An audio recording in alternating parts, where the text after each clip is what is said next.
მოგესალმებით, თქვენ უყურებთ გამოშვებას Talk News. Ადგილის მუნიციპალიტეტის საკრებულოს აპარატის ხელმძღვანელმა მიხეილ ბუცხრიკიძემ, რომელიც სამსახურიდან გაანთავისუფლეს მას შემდეგ, რაც საკუთარ Facebook გვერდზე პროევროპული პოსტი გამოაქვეყნა და დაგმოძალადობა სასამართლოს მიმართა. ამის შესახებ ინფორმაციას საკუთრივ ბუცხრიკიძე გვიდასტურებს. მიხეილ ბუცხრიკიძემ პროევროპული პოსტი დაახლოებით 1 თვის წინ, 26 დეკემბერს გამოაქვეყნა, ხოლო მეორე დღეს დაწერა, რომ სამსახურიდან გაანთავისუფლეს. იგი თვლის, რომ ამ ყველაფერს პოლიტიკური მოტივი აქვს. ყოფილი საჯარო მოხელის ინტერესებს სასამართლოში საერთაშორისო გამჭვირვალობას საქართველოს იცავს. როგორც იურისტი ჯუნა სტეპნაძე გვეუბნება, სარჩელი გუშინ შეიტანეს და ითხოვენ როგორც ბუცხრიკიძის თანამდებობაზე აღდგენას, ასევე განაცდურის ანაზღაურებას. რა მიზნით გაანთავისუფლეს მიხეილ ბუცხრიკიძე? ჩვენ ვცდილობდით დავკავშირებოდით ადგენის საკრებულოს თავმჯდომარეს შმაგი ძიძიშვილს, თუმცა იგი ჩვენ ზარებს არ პასუხობს. ჩვენ ზარებს არ პასუხობენ არც საზოგადოებასთან ურთიერთობის სამსახურში. მოლოდინებიც შესაბამისად ეს რაც ხდება ქვეყანაში, რაღაც ესეთი არა მაქვს, რა ქვია, რომ მოლოდინი რომ რაღაც ან დადებითად ან უარყოფითად გადაწყდება ეს ჩემი საკითხი. ალბათ უფრო პოლიტიკური ერთერი აქვს ამ ყველაფერს და პოლიტიკა როგორი იქნება, ისე გადაწყდება ჩემი საკითხი. იდეალურად. მაგრამ პოლიტიკური დევნის მსხვერპლი ვარ, ჩემი გათავისუფლება, ყოველგვარი ნორმების არღვევით მოხდა და ერთ ბრძანებას შესაბამისად უნდა გაუქმდეს, ან ბათილად უნდა იქნას ცნობილი. ჩვენ მივმართეთ ახალციხის რაიონულ სასამართლოს მიხეილ ბუცხრიკიძის საქმესთან დაკავშირებით, რომელიც ეხება ადგენის მუნიციპალიტეტის საკრებულოს თავმჯდომარის მიერ მიღებულ გადაწყვეტილებას, რომელიც მან მიიღო 2024 წლის 27 დეკემბერს, კერძოდ ბრძანების საფუძველზე აღნიშნული პირი გაათავისუფლეს ადგენის მუნიციპალიტეტის საკრებულოს პირველადი სტრუქტურული ერთეულის აპარატის უფროსის თანამდებობიდან. აღნიშნულ საკითხს ჩვენ სადავსვდით სასამართლოში და ვითხოვთ აღნიშნული ბრძანების ბათილობას, ასევე მოსარჩელე პირის აღდგენას იმავე პოზიციაზე, რომელსაც იგი იკავებდა მანამდე და განაცდურის ანაზღაურებას, რომელიც მას უკვე წარმოუშვება 2025 წლის 1 იანვრიდან. ბატონი მიხეილი აღნიშნულ გადაწყვეტილებას უკავშირებს მის მიერ გამოთქმულ მოსაზრებას, რომელიც საჯაროდ დააფიქსირა სოციალურ ქსელ Facebook-ში, საკუთარ ვებგვერდზე, სადაც გათავისუფლებამდე სწორედ ერთი დღით ადრე გამოეხმაურა ქვეყანაში მიმდინარე პროცესებს, იმ პოლიტიკურ კურსს, რომელიც შესახებაც ჩვენთვის გახდა ცნობილი და ასევე მან საკუთარ პოსტში აღნიშნა, რომ იგი ერთგული რჩება საქართველოს კონსტიტუციის 78 მუხლის. აღნიშნულ საკითხთან დაკავშირებით ჩვენ დაველოდებით პროცესის ჩანიშვნას და მოვისმენთ მოპასუხე მხარის პოზიციას, თუ როგორ დაასაბუთებენ უკანონო გადაწყვეტილებას, რომელიც დღეს სახეზეა. საჯარო სამსახურის შესახებ კანონში ცვლილებების შეტანის გამო სპეციალისტები თვლიან, რომ თუ განთავისუფლებულმა საჯარო მოხელემ საჯარო სამსახურის სისტემაში შემოbrunება მოისურვა და გაასაჩივრა, შესაძლოა მხოლოდ კომპენსაცია მიიღოს, ხოლო უკან დაბრუნება გაუჭირდება ან ვერ შეძლებს. უფრო კონკრეტულად საკითხზე საიას წარმომადგენელი თაზო კირთავა გვესაუბრება. საჯარო სამსახურის შესახებ კანონში შეტანილი ცვლილებები მნიშვნელოვნად აუარესებს საჯარო მოხელეების უფლებებს და ეს რამდენიმე ასპექტში ვლინდება განსაკუთრებით. პირველ რიგში ეს არის რეორგანიზაციის საკითხი, როდესაც რეორგანიზაციის შედეგად მარტივდება თანამშრომლის გაშვება სამსახურიდან და შემდგომ თუ რეორგანიზაციის შედეგად გაშვებული თანამშრომელი სასამართლოს მიმართავს და სასამართლო უკანონოდ ცნობს მის სამსახურიდან გათავისუფლებას, ვალდებულება აღარ აქვს საჯარო სამსახურს, რომ ის აღადგინოს თავის პოზიციაზე. მეორე მნიშვნელოვანი ესე ვთქვათ გაუარესება არის მენეჯერულ პოზიციაზე მყოფი საჯარო მოხელეების მდგომარეობა, რომლებიც არიან დეპარტამენტის უფროსები და მათი მოადგილეები. ეს ადამიანები უკვე გახდნენ ადმინისტრაციული ხელშეკრულებით დასაქმებული პირები და ეს ნიშნავს იმას, რომ მათი სამსახურიდან გათავისუფლებას რაიმე განსაკუთრებული მიზეზი აღარ სჭირდება. მთლიანად მიბმული არიან სამსახურის უფროსის ნებაზე და მათ დანიშნოს გათავისუფლებას კანონით მკაცრად განსაზღვრული წინაპირობები უკვე აღარ აქვს. შესაბამისად, ეს იწვევს სამსახურის პოლიტიზებას და მათი, ასე ვთქვათ, გარანტიების ჩამოშლას, ხო? აქ მნიშვნელოვანია ითქვას ისიც, რომ გარდა იმისა, რომ უშუალოდ საჯარო მოხელეების გათავისუფლება და მათი სტატუსის მომწესრიგებელი კანონმდებლობის გაუარესებას აქვს ადგილი, ასევე ხშირად ხდება ისიც, როდესაც ხელშეკრულებას არ უგრძელებენ თანამშრომლს, ანუ ის კონკრეტული ვადით არის დასაქმებული ხელშეკრულებით საჯარო სამსახურში, მას ამოეწურა ხელშეკრულების ვადა და უბრალოდ აღარ უგრძელებენ. ეს ფორმალურად ასე ვთქვათ სამსახურიდან გათავისუფლება არ არის, მაგრამ როდესაც ამ ხელშეკრულების არ გაგრძელებაში გარკვეული დისკრიმინაციული მოტივები იკითხება და როდესაც ამას საფუძვლად უდევს არა სამსახურის რეალური საჭიროებების არსებობა არ არსებობა, არამედ ამ პირის მიერ გამოხატული პოზიცია, ესეც უკვე თავისთავად არის ადამიანის დისკრიმინაციულად სამსახურიდან გათავისუფლება, ხო, შინაარსობრივად. შესაბამისად, ეს არის ის მნიშვნელოვანი ასპექტები, რაც ერთის მხრივ კანონმდებლობაში და მეორეს მხრივ პრაქტიკაში უკვე ძალიან აქტიურად არის გამოყენებული საჯარო მოხელეების წინააღმდეგ. ინგლისური ენის შესწავლა, ხელნაკეთი აქსესუარების შექმნა, უფასო იურიდიული და ფსიქოლოგიური მომსახურეობა. არასამთავრობო ორგანიზაცია ტოლერანტი უკვე მეორე თვეა 60+ ასაკის პირებისთვის სოციალური ინტეგრაციის პროექტს ახორციელებს. ჩვენ დღეს ცენტრში ვიმყოფებოდით და რეპორტაჟში გიჩვენებთ გარემოს და გაგაცნობთ შექმნილი შესაძლებლობებით მოსარგებლეებს. გაკეთება ყელსაბამების საყურეებია, ესეთი აქ ჩვენ ქონდა პატარები, ეს გვაძლევს საშუალებას, რომ დიდი გავაკეთოთ ეს ყველაფერი და ძალიან საინტერესო იქნება. ფსიქოლოგიურად ჩვენ ვართ აი ძალიან მხიარულები, დაწყნარებულები და აი ცხოვრებას გეუბნება ხალისი მიეცა ამ ჩვენ კურსებზე აქ სიარულსა ძალიან.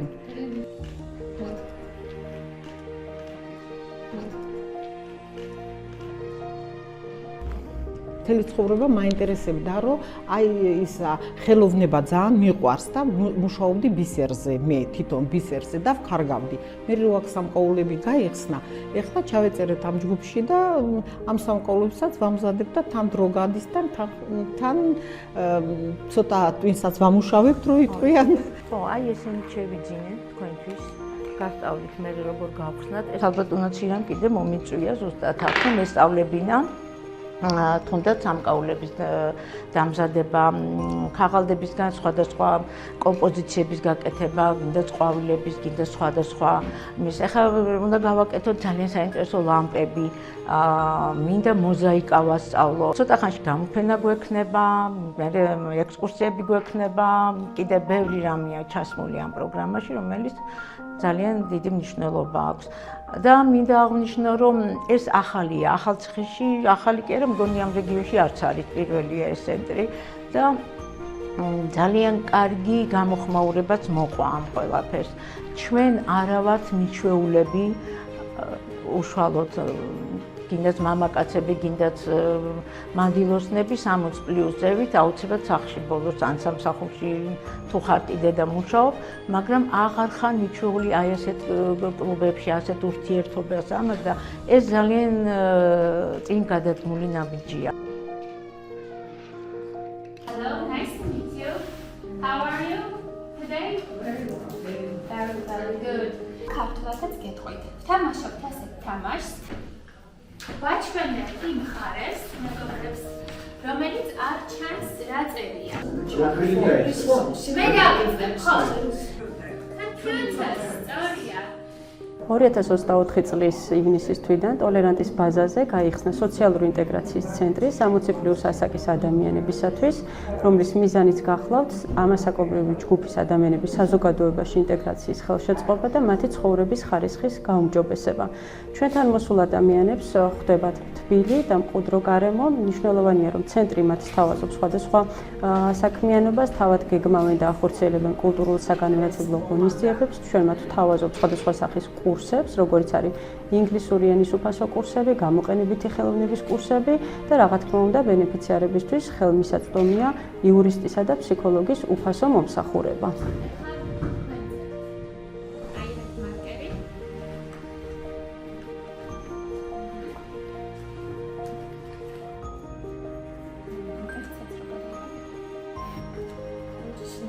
ეს არის ხობოტასები სპორტული ფეხსაცმელი. პენსიონერი ვარ და მუშაობ და მაინც ვიცლი იმ დროს 1 საათსა რომ უცბად გამოვიქცე აქა დიდი ხალისით და გამოდის რომ ცოტა ადრეც მოვდივართ. ადგენიდან წალკაში გადავინაცვლოთ. აქაც როგორც სხვა მუნიციპალიტეტში მცხოვრებლებს აწუხებთ გაუწმენდავი სანიაღვრე არხები, მათ შორის სოფელ სამებაში. როგორც ამ სოფელში ერთ-ერთი მცხოვრები გვეუბნება, სანიაღვრე არხებიდან გადმოსულმა წყალმა საავტომობილო გზა დატბორა და გზიდან წყალი მის ეზოში ჩავიდა. კაცრი კლიმატის და ყინვის გამო სანიაღვრე არხებიდან მომდინარე წყალი პრობლემებს ქმნის საკარმიდამო ტერიტორიაზე უსაფრთხოების კუთხითაც. პრობლემის შესახებ ადგილობრივები სოციალურ ქსელში წერენ. ჩვენი რედაქცია სოფელ სამებაში მერის წარმომადგენელს ჯულიეტა ჩხეტიანსაც დაუკავშირდა. ის გვეუბნება, რომ პრობლემის შესახებ ინფორმირებულია და საავტომობილო გზაზე ტექნიკური მარილის მოყრას გეგმავენ და ხვალ უკვე გზას გაასუფთავებენ. მისივე თქმით, ხვალვე გეგმავენ სანიაღვრე არხების გაწმენდასაც. თავისუფლება მზია ამაღლობელს და რეჟიმის პატიმრებს, არა რუსულ რეჟიმს. ახალციხეში ტრადიციულ დროს ტრადიციულ ადგილზე დაკავებული ჟურნალისტის მხარდასაჭერი აქცია გაიმართა.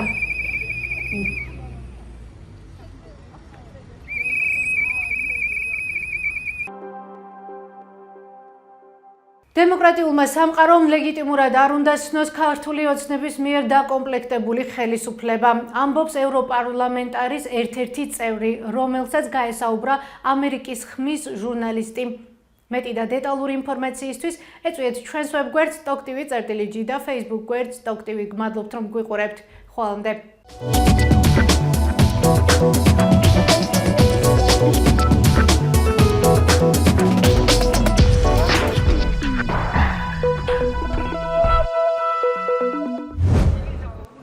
ახალი არჩევნებისკენ მოწოდებები, რეზოლუციები, ახალი სანქციების მოთხოვნა, მაღალი დონის ურთიერთობების გაწყვეტა, გაუქმებული შეხვედრები. ეს საქართველოსთან დაკავშირებული იმ ნაბიჯების მხოლოდ მოკლე ჩამონათვალია, რასაც ბოლო დროს ევროპელი ლიდერები დგამენ იმის ხაზგასმასთან ერთად, რომ 26 ოქტომბრის არჩევნების ოფიციალური შედეგები მათი აზრით არალეგიტიმური იყო. ევროპარლამენტარი რიჰარდ სკოლსი ამბობს, რომ ეუთო ოდირის ანგარიშის შესაბამისად და ქართული ოცნების ლიდერების ქმედების შედეგად სხვაგვარი პასუხი უბრალოდ წარმოუდგენელია. ჩვენ არ შეგვიძლია და ჩვენი მორალური ვალდებულებაა. არ შეგვიძლია ეს არჩევნები ლეგიტიმურად მივიჩნიოთ.